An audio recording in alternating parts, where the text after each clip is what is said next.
Kita menuju informasi lainnya, saudara. Hari libur yang kembali datang di akhir pekan membuat kepadatan di Pelabuhan Balohan berlangsung hingga malam hari. Hal ini terkait adanya penambahan pelayaran dari dan ke Sabang.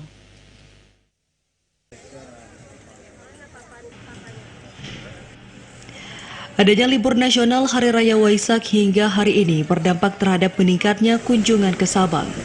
Kepadatan para penumpang kapal yang akan menyeberangi ini sudah tampak dari Pelabuhan Uleli yang mengakibatkan tertundanya sejumlah kendaraan sehingga kedua operator kapal yakni kapal cepat dan kapal Roro menambah trip pelayaran mereka Sabtu, Minggu, dan Senin menjadi 5 kali dalam sehari dari hari normal yang hanya 3 kali.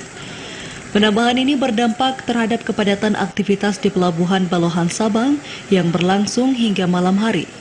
Trip kapal Roro terakhir yakni pada pukul 20 pada Minggu dan 19:30 pada malam tadi.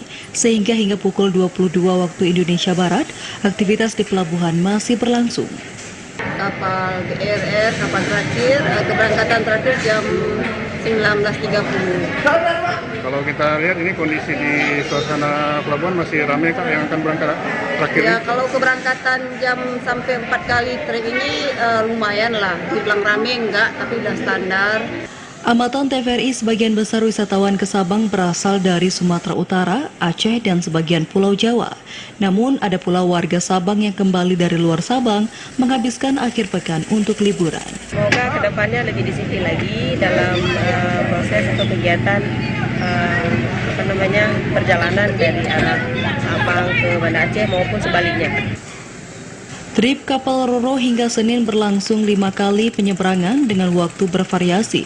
Untuk hari ini pada pukul 7.30, 10.30, 13.30, 16.30, dan 19.30 waktu Indonesia Barat. Dari Sabang, Mahfud TVRI Aceh melaporkan.